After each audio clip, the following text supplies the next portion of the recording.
Nous démarrons ce LGT en montrant de plein pied dans le vif du sujet, naturellement, avec le bilan des Jeux Olympiques qui se sont achevés dimanche à Tokyo. Il a suivi avec attention les compétitions. Henri-Joël Bois retrouve l'équipe pour nous aider à faire le bilan des courses. Bonsoir Henri-Jo.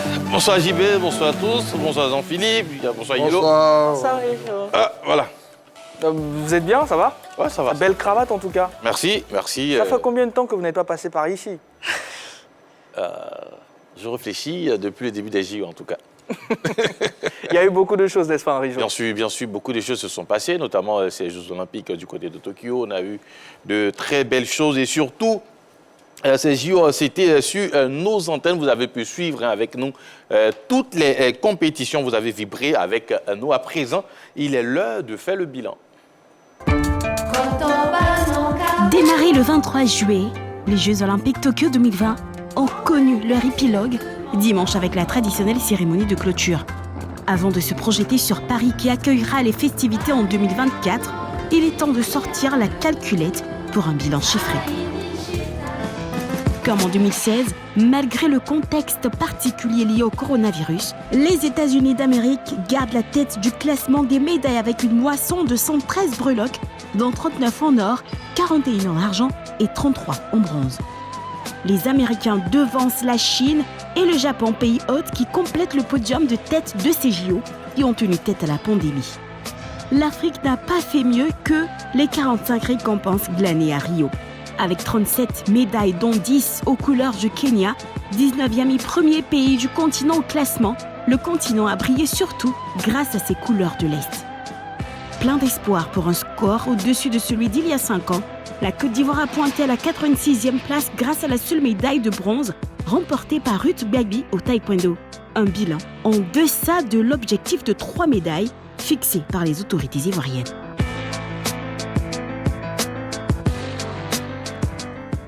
Allez, tour d'horizon peut vous permettre bien sûr de vous rafraîchir la mémoire, très chers téléspectateurs. Alors, il y a 5 ans, messieurs et dames, le trio était États-Unis, Grande-Bretagne et la Chine. Le Japon, qui s'invite bien sûr cette fois sur le podium, n'a pas forcément bénéficié du soutien populaire. Comment expliquez-vous cette performance? Henri-Jo, on va commencer par vous. Le Japon était à domicile, le Japon organisait ses Jeux. Le Japon, déjà, avant le début de ces Jeux, il y a eu pas mal de polémiques sur, par exemple, le report ou pas de la compétition. Mais derrière, les athlètes japonais se préparaient. On a vu dans presque toutes les compétitions, ces Japonais étaient engagés. Donc, quand vous avez plusieurs athlètes dans plusieurs disciplines, forcément, derrière, vous avez la possibilité de glaner des médailles. Et c'est ce qui a été le cas de cette équipe ou de ce contingent japonais. Les Japonais se sont très bien illustrés. Et comme je l'ai dit, ils ont essayé de faire comme les États-Unis, c'est-à-dire être présents dans plusieurs disciplines. Et ils se sont battus pour ça, ils se sont préparés pour ça, malgré ce contexte difficile. Et je pense que même s'il y avait le public, peut-être on aurait eu plus de médailles côté japonais que ce que nous avons eu là. Allez, la question LGT de ce soir, très chers téléspectateurs. À la suite des JO 2020, la Côte d'Ivoire a-t-elle des motifs d'espoir pour Paris 2024? C'est dans 3 ans, oui, comme la 3. Alors, Yelo, à domicile, on peut dire que le Japon n'a pas déçu. Non, le Japon n'a pas déçu et le Japon a misé dans les disciplines phares. On se rappelle que sur 15 médailles disponibles dans le judo, le Japon en a ravi 9. Donc, quand on dit une discipline phare, c'est une discipline dans laquelle on inscrit plusieurs athlètes pour avoir une énorme chance de remporter une quelconque médaille, que ce soit une médaille de bronze, d'argent ou d'or. Et le Japon a travaillé sur cette politique-là. Et puis, le Japon aussi n'a pas... fait visage bas par rapport aux nouvelles disciplines. Je voudrais parler du baseball et du softball, qui sont de nouvelles disciplines associées au JO. Ils y ont participé, ils ont remporté des médailles. Donc, il n'y avait pas seulement que les disciplines phares, mais les nouvelles disciplines qui se sont ajoutées au JO de 2021. Les Japonais ont mis toutes leurs forces là-bas pour pouvoir remporter quelques médailles. Jean-Philippe Auria, on a douté un tout petit peu. On a reporté les JO, finalement. On a pu tenir ces JO-là, qui se sont refermés avec naturellement une belle cérémonie, avec toutes les délégations. On a pu le voir avec beaucoup de couleurs. Finalement, ils l'ont fait simplement, les Japonais. Ils l'ont fait simplement parce qu'il fallait s'adapter. Vous savez, ce n'est pas facile de pouvoir organiser un tel événement sportif qui a pour but premier, je dirais, le rapprochement des peuples. On sait que les Jeux olympiques favorisent un afflux de touristes. Ce sont des Jeux d'été qui se passent durant les vacances. Et donc, ça permet à plusieurs personnes de partir soutenir des enfants, des amis, des compatriotes durant cette compétition. Mais pour ces Jeux, à cause de la situation sanitaire, le Japon a dû tout simplement évoluer en autarcie. Et donc, on s'attendait plus ou moins à des performances réduites de la part des différents athlètes. Mais on a quand même été servi par une très belle compétitivité de la part de ceux-ci. Le Japon a réussi son pari. La cérémonie de clôture était une cérémonie assez sobre, mais qui a laissé entrevoir quand même de très belles choses pour la suite des événements, c'est-à-dire dans 3 ans du côté de Paris. Maintenant, sur le plan sportif, il est à mon sens tout bonnement normal que le pays qui a organisé cette compétition puisse rester les premières places. Vous savez, quand on se prépare à l'organisation d'un tel événement, on veut qu'il soit une réussite totale, et notamment au niveau de la prestation des différents athlètes. Donc, à mon sens, ces 58 médailles glanées par le Japon, c'est le fruit tout simplement d'un travail acharné qui est effectué par le comité national olympique japonais et toutes les fédérations sportives pour permettre au pays de se retrouver là. Dans quelques minutes, nous allons ouvrir le téléphone pour que vous puissiez réagir sur la question LGT de ce soir. Je rappelle, à la suite des JO 2020, la Côte d'Ivoire a-t-elle des motifs d'espoir pour Paris 2024? Alors, messieurs et dames, à la tête, bien sûr, du classement des médailles, on retrouve les États-Unis. Finalement, qu'est-ce qui a fait la force de la team USA? Est-ce le fait d'avoir 515 athlètes dans 35 sports différents? Enfin, le nombre, on va dire, des athlètes. Mais je pense que depuis, je dirais, la nuit des temps, quand je parle de la nuit des temps, je parle des Jeux olympiques modernes. Les Américains ont toujours resté la première place. Parce que là-bas, le sport, c'est une véritable institution. C'est une véritable institution. Le sport est pris, je dirais, très au sérieux. Le sport, ce n'est pas une activité de loisir aux États-Unis. Depuis très longtemps, c'est une discipline sportive et économique. Elle génère énormément d'argent. Et il y a également le contexte du patriotisme américain qui est très flagrant, je vous l'ai dit, exacerbé. Et donc, je ne suis pas surpris de les retrouver à cette position-là. Je ne pense pas que ce sera demain qu'une nation pourra truster la première place de ces Jeux olympiques. Parce que si vous regardez le classement, même au niveau des 10 premiers, vous allez vous rendre compte que ce sont quand même des puissances économiques qui trustent les 10 premières places. C'est dire qu'aujourd'hui, la pratique du sport nécessitant énormément de moyens, il faut véritablement la prendre au sérieux pour, pourquoi pas, voir le drapeau flotter très haut dans le ciel durant ce genre de compétition. Henri-Jo, réaction, toujours sur la même question. Aux Jeux olympiques, les nations viennent se juger au niveau de la suprématie, au niveau de la nation la plus forte. Et à cette occasion, les États-Unis ne vont jamais la manquer pour prouver au monde entier que voilà, ce sont eux les patrons, que ce soit dans d'autres domaines, aussi dans le sport. Donc les Américains, vous avez parlé du nombre d'athlètes présents, du nombre d'athlètes américains, mais vous avez plus de 2000 athlètes et les Américains, ils en ont 500. Donc ils ont presque le quart des athlètes présents au Japon. C'est normal qu'ils aient assez de médailles. Ils sont inscrits dans plusieurs disciplines, 35 au total. Donc, plus vous êtes engagé dans plusieurs disciplines, plus vous gagnez. Mais là aussi, peut-être, ce n'est pas un facteur garanti de médailles. Derrière, les Américains, ils se préparent activement. Il y a une bonne politique au niveau du sport, autour du sport, pour permettre aux athlètes de mieux se préparer et surtout de ne pas figurer à ces Jeux olympiques. Donc, quand vous voyez un peu, surtout dans les compétitions où les Américains sont présents, sont concernés, vraiment, ils se battent jusqu'à la fin.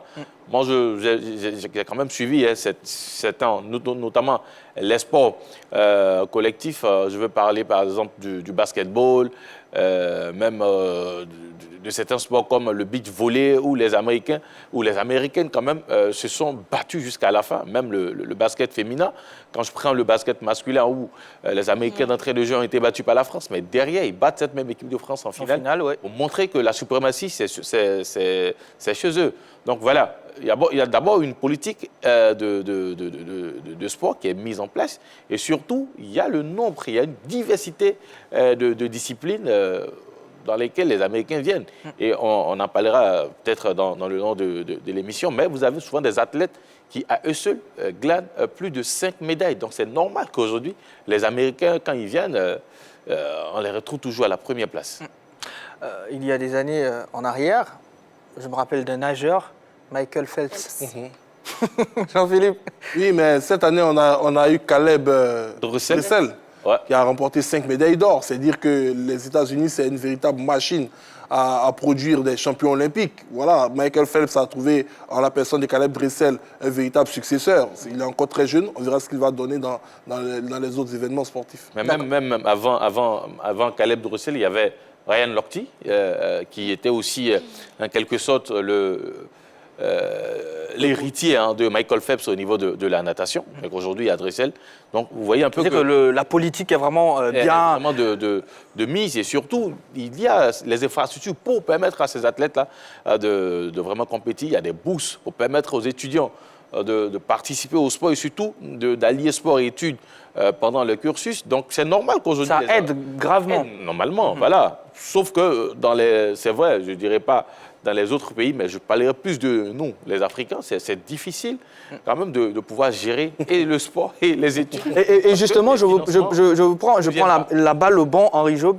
Les pays africains, sinon globalement l'Afrique, était bien sûr présente à ces JO. Déjà, est-ce que vous comprenez cette performance groupée des pays africains à ces JO-là? Parce qu'on retrouve par exemple à la 86e place le Burkina Faso, la Côte d'Ivoire juste derrière, le Ghana. C'est vraiment le même nombre de médailles, donc ils sont ex aequo, tout simplement. Yellow.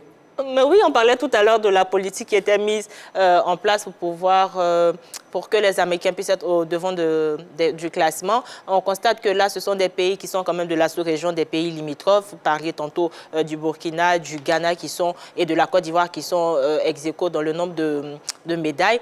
On pourrait comprendre cela parce que quand on prend, nous, notre cas particulièrement, on se dit qu'avoir déjà une médaille, c'est un miracle. Parce que quand on a vu nos athlètes compétir lors des JO, on s'est dit qu'on s'était certainement trompé parce qu'on mettait tous nos espoirs chez nos athlètes. Certainement que les pays limitrophes aussi n'ont pas forcément eu le même niveau de préparation comparativement aux grandes nations du sport. Je voudrais parler des États-Unis, du Japon, etc.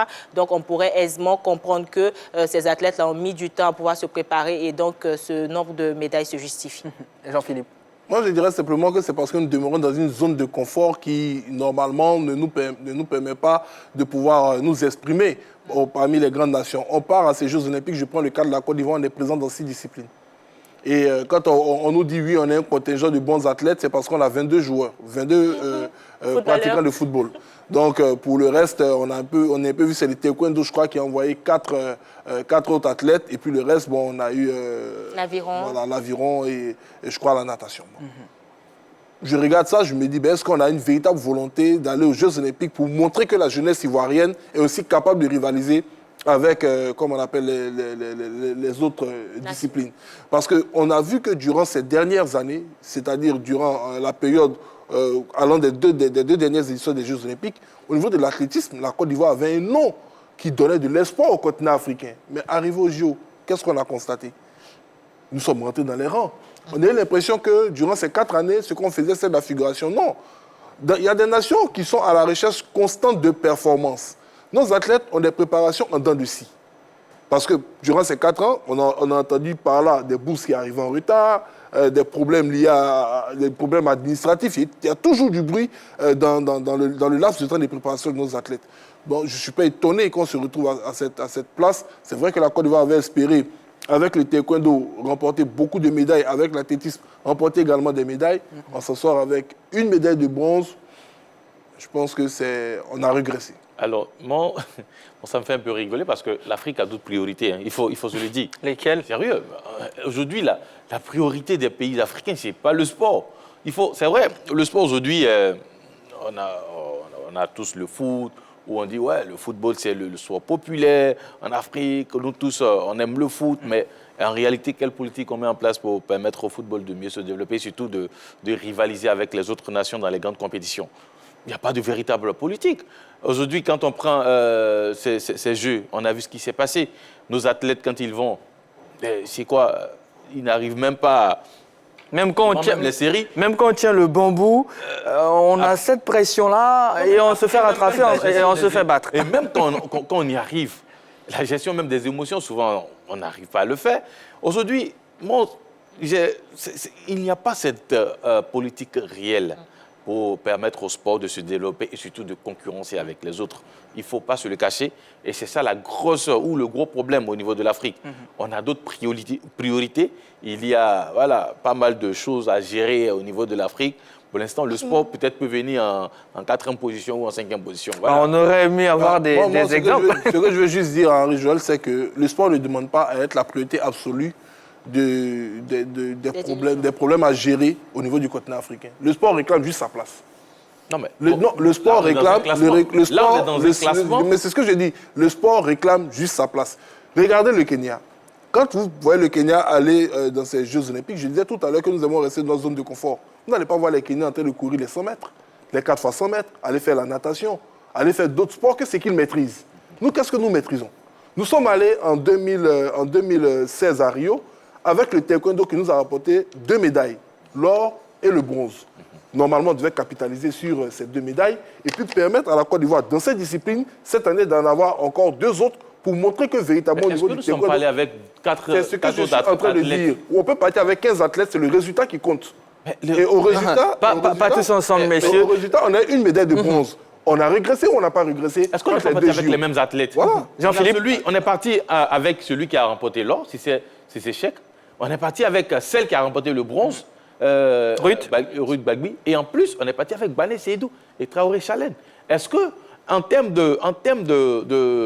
d'athlètes, est-ce qu'on a régressé? Je ne pense pas. On a régressé à Rio. Non, on a régressé en termes de résultats. Mais c'est de ça qu'il s'agit. En termes de résultats, mais on n'a pas régressé en termes d'athlètes, parce qu'on est parti avec les mêmes qui ont remporté en 2016. Sauf que ces mêmes-là n'ont pas pu rééditer l'exploit de 2016, c'est tout. Le Kenya, qui est toujours en tête concernant bien sûr le continent. Jean-Philippe, vous étiez en train d'argumenter justement. Oui, bien évidemment, ça allait même dans le même sens que le mini-débat que j'ai avec Henri Joël. Quand je parlais des zones de confort, je disais comme ça que les Kenyans, vous n'allez pas les voir aller sur les 100 mètres.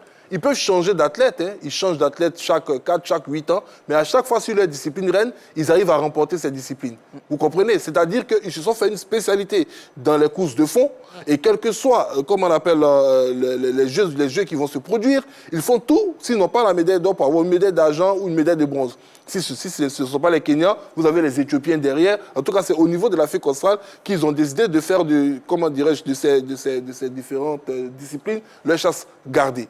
Voilà. Donc, je ne suis pas surpris pour les Kenyans. Aujourd'hui, malgré le fait qu'ils aient du côté de leur pays des centres internationaux qui reçoivent d'autres nationalités, d'autres athlètes, d'autres nationalités pour venir apprendre auprès d'eux, ils arrivent toujours à garder cette suprématie qui est vraiment étonnante. Donc moi je leur dis chapeau. J'aurais aimé que du côté des autres nations, surtout du côté de l'Afrique de l'Ouest, nous qui avons cette capacité à pouvoir, je dirais, pratiquer les sports de vitesse, on puisse faire de ces sports de vitesse aussi notre chasse gardée. Parce que quand on regarde ceux qui, ces dernières années, ont réalisé de grandes performances dans ce domaine, je vais parler des Jamaïcaines, je ne vais pas parler des Jamaïcains. On a vu qu'au niveau des garçons, dernièrement, ce n'était pas trop ça, mais les Jamaïcaines, vous voyez qu'elles ont décidé d'en faire leur chasse gardée. Si Fraser Price n'est pas championne, il y a une Jamaïcaine qui sort. Donc, c'est parce que c'est un travail continu de détection, c'est un travail continu de recherche de performance que ces pays-là réussissent à faire cela. Donc, c'est ce que je souhaite pour nous autres. Alors, avant votre commentaire, on va partir à bateau, prendre l'appel de M. Kofi Mathieu. Bonsoir, M. Kofi. Bonsoir.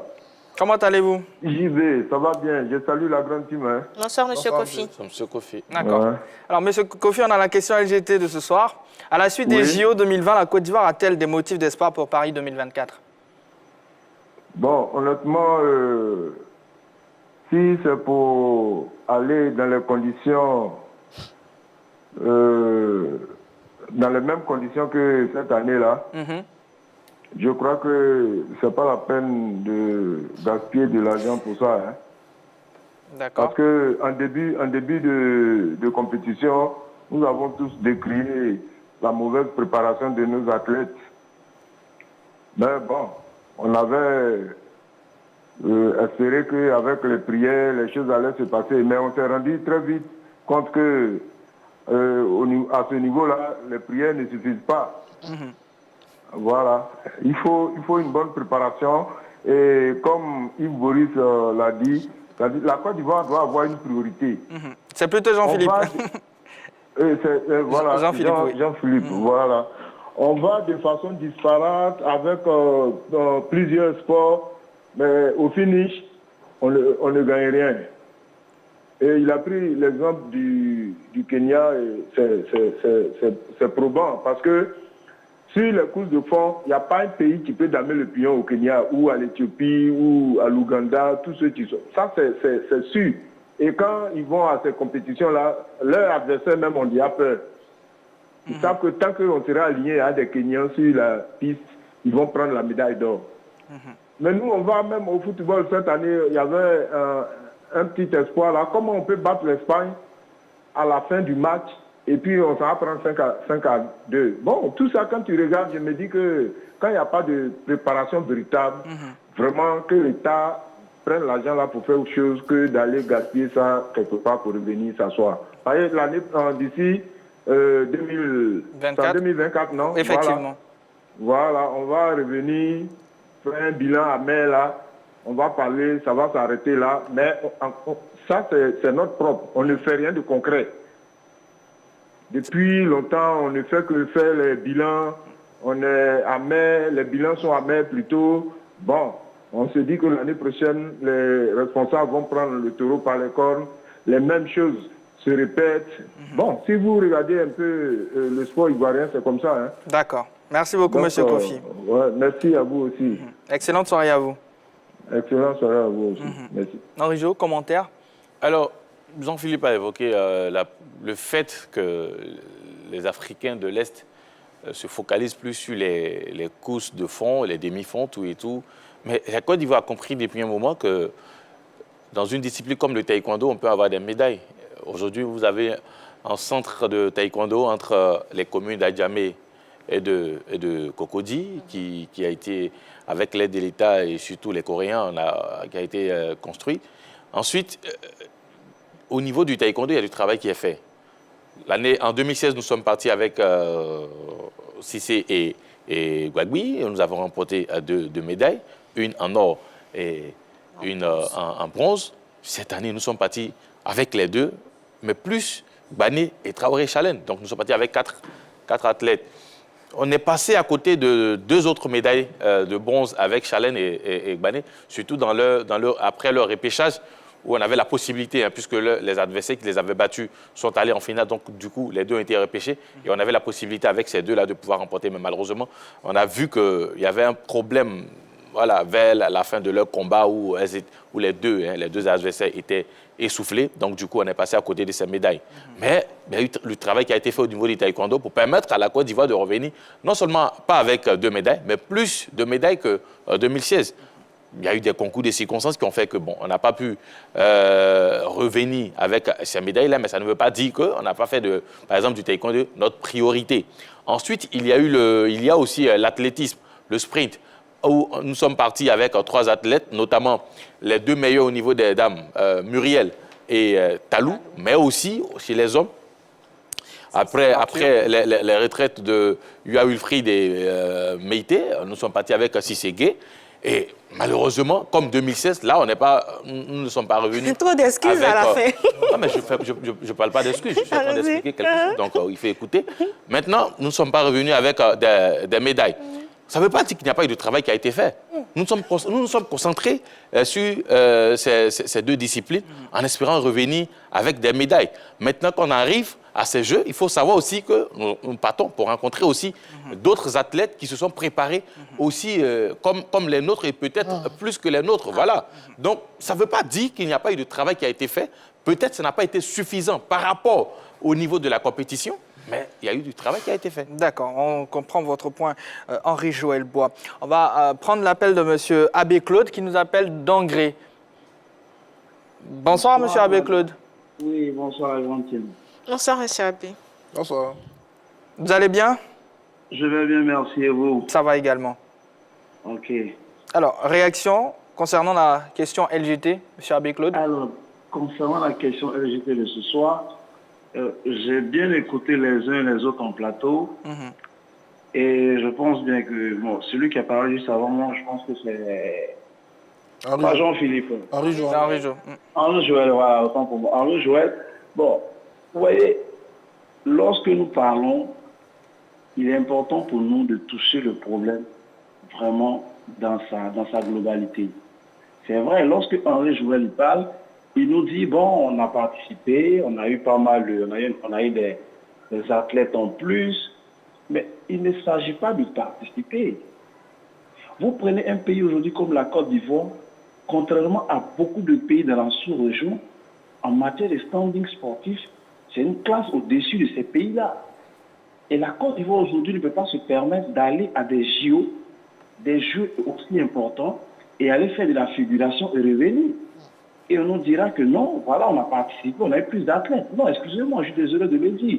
Mais avec tout ce que nous voyons en 2024, qu'est-ce qu'on va aller faire en France? Rien. Vous prenez, comment on appelle, 1984. Depuis la médaille d'argent de Gabriel Tiako jusqu'à aujourd'hui, qu'est-ce qu'on a eu en athlétisme? Le football, nos athlètes, ils ont eu une préparation bâclée, on les a jetés dans l'avion, ils sont partis, ils ont fait ce qu'ils pouvaient faire. On s'attendait à quoi? À un miracle? Non. Moi, je pense que, comme l'a dit Jean-Philippe de l'autre côté, mais il faut qu'on se mette au sérieux dans ce qu'on fait. Il faut qu'on se donne les moyens. Et on n'attend pas à la veille d'une compétition pour mettre les enfants, les jeunes gens dans l'avion et partir. Non. On a parlé des Américains. Mais aujourd'hui, les JO sont finis, mais les Américains préparent déjà 2024. On ne va pas attendre à la veille des compétitions et puis faire de l'improvisation et après on va s'attendre au miracle. Non. Mirel Aouré, vous prenez Talou. Bon, depuis combien d'années elles sont en train de courir? Mais qu'est-ce qu'on n'a pas derrière? Mais après celles-là, quand elles vont partir dans quelques années, qui est-ce qui pointe le nez? Est-ce qu'on a un travail de relève que nous préparons par derrière? Est-ce que la formation qu'on fait véritablement, on la prend au sérieux à telle enseigne qu'on est, si vous voulez, des générations d'athlètes? Non.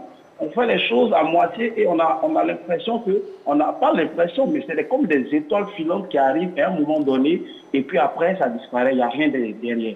Moi je pense qu'avec tout ce qu'on voit, ça sera difficile pour nous d'espérer quelque chose en 2024. Parce que là, pour espérer, il faut faire vraiment des efforts avant de commencer à espérer. Mais lorsque vous avez les bras croisés et vous vous asseyez pour attendre à espérer avoir quelque chose, je pense que ça sera difficile pour nous de réaliser le miracle. Très bien compris, monsieur Abbé Claude. Excellente soirée à vous. Voilà. Merci à vous aussi, bonne émission à vous. Allez, merci beaucoup. Très chers téléspectateurs, on va partir pour une coupure publicitaire. On revient juste après.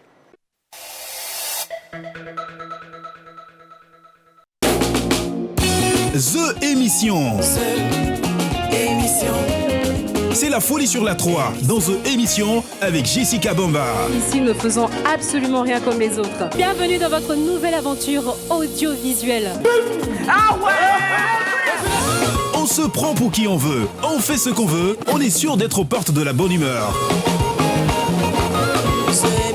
The Émission, à voir tous les dimanches à partir de 20h30 sur la 3. The Émission, c'est doux, c'est sucré, puis c'est moi.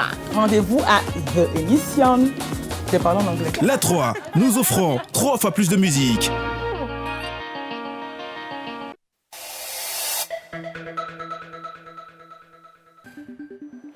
Allez, vous êtes sur la 3, très chers téléspectateurs, dans l'émission La Grande Team. Naturellement, le sujet qu'on a touché plus tôt, on a senti que ça vous a touché également. Ça fera certainement l'objet d'une autre émission. Pour l'heure, on va parler de basketball. Championnat d'Afrique U16, les Éléphantos en difficulté au Caire. Les JO sont achevés, les compétitions continuent sur un tout autre tableau avec la Côte d'Ivoire qui est engagée pour le championnat d'Afrique U16 de basket. Mais sur le parquet du stade du Caire, les hommes de Mike Totti ont été privés de 4 de leurs joueurs, de 4 de leurs basketteurs testés positifs à la Covid. Une situation qui a créé plusieurs sorties face auxquelles a réagi le président de la Fédération ivoirienne de basketball. Nos enfants sont partis compétir le 3 août pour participer à la Coupe d'Afrique U16 qui a démarré le 6. Ils sont arrivés le 4 au matin à 10h et par le vol d'Emirates. Ils étaient 8 personnes pour la première délégation. Et il aurait joué au conditionnel. Un test qui a révélé que 4 de nos garçons étaient testés positifs. Nous, évidemment, on a été surpris de cette situation parce que 24 heures avant le départ, les tests PCR ont été faits ici. Et vous connaissez la qualité de l'Institut Pasteur, qui est un institut de renommée. on a systématiquement contesté cette situation et demandé sur le champ à notre ambassadeur de venir nous porter assistance. Et donc c'est dans cette voie-là que les jeunes sont restés à l'aéroport dans des conditions acceptables et ça a créé ce que vous constatez. Et le lendemain, sur l'insistance des efforts conjugués de la fédération, de FIBA Monde, des parents, on a pu déplacer les jeunes dans le centre hospitalier. Entre-temps, on a sollicité un test PCR, on va dire ça comme ça, et on nous a révélé que le test PCR était positif. Bon. Écoutez, lorsqu'on a cette situation, même si on doutait de tout cela, on se retrouve à renforcer nos moyens d'information. Nous ne sommes pas dans le sportif actuellement. Nous sommes dans la gestion humaine de nos enfants. C'est de les récupérer et après, on parlera de les sportifs. Ce n'est pas important pour nous. Pour moi, je pense que M. Sow dira, ce n'est pas ça qui est la priorité. La priorité, c'est de permettre aux enfants de pouvoir compétir, d'autant plus que tout ce qui est comme contexte sportif qu'ils ne savent pas, je ne dirais pas des mots plus forts que ça ne les intéresse pas. Ils veulent compétir, ils veulent grandir avec, avoir des bonnes voilà. Je voudrais que le dit sportif n'est pas important quand on est une situation comme celle-là. Alors à l'instant, l'intervention du président de la Fédération ivoirienne de basketball, j'ai nommé M. Mahama Koulibaly. Alors Henri Jo, ils sont arrivés le 4, la compétition a démarré le 6. Pour l'instant, ça ne se passe pas bien. Oui, ça ne se passe pas bien parce que déjà, comme à cette conférence, le président de la Fédération ivoirienne de basketball le disait, d'abord des tests ont été réalisés avant leur départ de la Côte d'Ivoire. Maintenant, aucune autre nation n'a été testée à son arrivée en Égypte. C'est la Côte d'Ivoire qui a été testée, oui.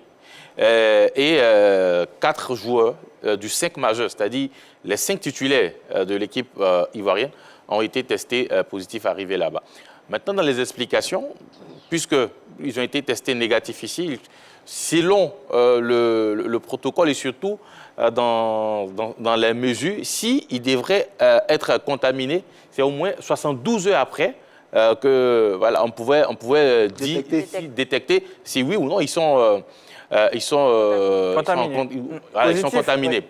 Donc, mais juste le lendemain, à leur arrivée du côté de l'Égypte, 4 ont été testés positifs. Du coup, l'équipe s'est retrouvée handicapée de ses 4 meilleurs joueurs. Et ben, voilà, a dû jouer, a dû compétir avec les autres qui étaient disponibles. Yellow, on entend ça. Tout de suite, c'est quoi votre réaction ? Je suis peinée pour ces jeunes-là qui avaient certainement l'espoir de représenter le pays au Caire. Ils ont participé déjà au tournoi de la sélection A contre la Guinée et tout. On avait quand même espoir en ces jeunes-là. On se disait qu'ils allaient faire quand même une bonne tournée, une bonne prestation du côté du Caire. Et de savoir que 4 parmi les 5 majeurs sont testés positifs à la Covid-19, ça déstabilise forcément. Après, on ne va pas parler du tapage diplomatique qu'il y a autour, mais on espère que ces jeunes-là sortiront de cette mauvaise situation-là très fort et puis qu'ils reviendront au pays. Voilà. Jean-Philippe, alors au plan sportif, la Côte d'Ivoire ne peut plus penser atteindre les demi-finales avec autant de défaites en autant de sorties. Alors pensez-vous qu'ils aient été perturbés un tant soit peu par cette situation ? C'est évident. Je pense que le président de la fédération a eu à le dire lui-même. Là, on sort carrément du cadre sportif, on est dans l'extra-sportif. Le plus important pour la délégation ivoirienne aujourd'hui, c'est de permettre à ces garçons qui ont été, je dirais, séquestrés dans des conditions, je ne vais pas dire des conditions inhumaines, mais des conditions dégradantes, puissent être libérés par les autorités égyptiennes pour leur permettre au moins de retrouver leurs camarades et puis pourquoi pas retrouver le pays parce que les parents sont angoissés. Quand ils ont laissé leurs enfants partir en Égypte pour participer à cette compétition, pour eux, c'était une fête de brassage des différents peuples d'Afrique. Ils ne pouvaient pas imaginer que les enfants allaient se retrouver dans une telle situation. Au-delà même de l'aspect sportif, au-delà des résultats, c'est l'inertie de FIBA Afrique qui m'étonne. Ce sont eux qui organisent ce genre de cette compétition et s'il y a une délégation délégation qui se plaint d'un fait, je pense que FIBA Afrique devrait avoir les coups de franche pour négocier avec les autorités afin de trouver une solution à ce genre de problème. Mais on ne peut pas ôter des garçons d'une délégation, aller les mettre dans des conditions, je dirais, un tout petit peu bizarres. Toute la délégation se plaint de ces conditions-là et on pousse l'équipe à aller jouer. Vous voulez que les autres fassent quoi? Ils ont encore l'esprit sur les conditions de leurs amis. Non, je pense que déjà là, l'organisateur a manqué le coche et je ne voudrais nullement incriminer les garçons quant aux différents résultats sportifs qu'ils ont pu glaner depuis leur présence en terre égyptienne. Alors, ça ressemble un peu à la situation vécue par les Gabonais au niveau du football lors, bien sûr, du dernier match de qualification pour la prochaine CAN. Comment c'est possible? Au-delà de ce qu'a vécu de ce qu'ont vécu les Gabonais plutôt face à la Sierra Leone, il y a eu l'épisode entre les Camerounais et la RDC, ou les Congolais, lors du Chan. Sauf que là, la RDC avait demandé un contre-examen qui rapidement avait révélé que seulement 2, puisqu'au départ, il y avait 13 membres détectés positifs. Mais après le contre-examen, on n'a eu que 2 membres qui étaient infectés. Sur ce coup, le président de la Fédération ivoirienne de basket a expliqué qu'ils ont saisi FIBA Afrique, ils ont saisi aussi FIBA Monde pour essayer de leur présenter le dossier. Sauf que, et après il a expliqué, sauf que sur le terrain, le sportif, on ne revient plus sur les résultats qui ont été déjà homologués. La Côte d'Ivoire ne va pas arriver en demi-finale, mais c'est dommage parce que je pense qu'on vient là d'handicaper l'équipe ivoirienne dans cette compétition. Enlever 4 joueurs et ne pas être capable derrière de revenir sur ces décisions-là. Parce que moi, je pense qu'il y a forcément une machination qui a été faite derrière. D'autant plus que la délégation ivoirienne a demandé, a réclamé d'avoir les résultats de ces fameux tests qui ont décelé le Covid au niveau des athlètes ivoiriens et aucun test n'a été remis. C'est dommage. Les tests, les résultats, selon ce qu'a expliqué un des parents d'élèves présents à cette conférence. Les parents de basketteurs? Parents de basketteurs, je suis tellement habitué à parents d'élèves. Les résultats sont venus 15 heures après et de manière bizarre. Donc, lui-même, il n'a pas pu bien expliquer comment les résultats sont venus. Donc, il y a eu tellement de problèmes autour de la délégation ivoirienne que forcément, derrière, les enfants n'ont pas pu suivre au niveau de... Et surtout, vous ne pouvez pas aller jouer une compétition avec 8 joueurs, c'est-à-dire 5 joueurs de champ et 3 remplaçants. Une compétition, tout au long de la compétition, jouer avec 8, je pense que c'est pas possible. C'est compliqué. Donc on tombe face à l'Égypte, on tombe et même face à l'Algérie. Là, face à l'Algérie, le match a été arrêté puisque les Ivoiriens se sont présentés sur l'aire de jeu. Ils n'ont marqué aucun panier, ils n'ont pas défendu. Ils ont laissé les Algériens dérouler. Au bout d'un moment, le match a été arrêté. Ensuite, ils ont perdu face au Tchad, face au Mali. Mais d'entrée de jeu, ils avaient perdu face à l'Égypte. Et même face à l'Égypte, qui est pays organisateur, c'est qu'au premier quart-temps, les Ivoiriens ont mené 20-18. Donc derrière, il y a la fatigue qui se fait sentir. Voilà, quand vous êtes à 8, forcément, vous allez vous faire battre. À un moment, on craque. Voici donc la situation vécue par, bien sûr, nos basketteurs U16 du côté, bien sûr, de l'Égypte. On va marquer encore une pause, très chère à téléspectateurs. Henri Jo va céder sa place à Aboubacar Kanté, le gardien de but de l'Is de Sassandra. Allez, on revient juste après.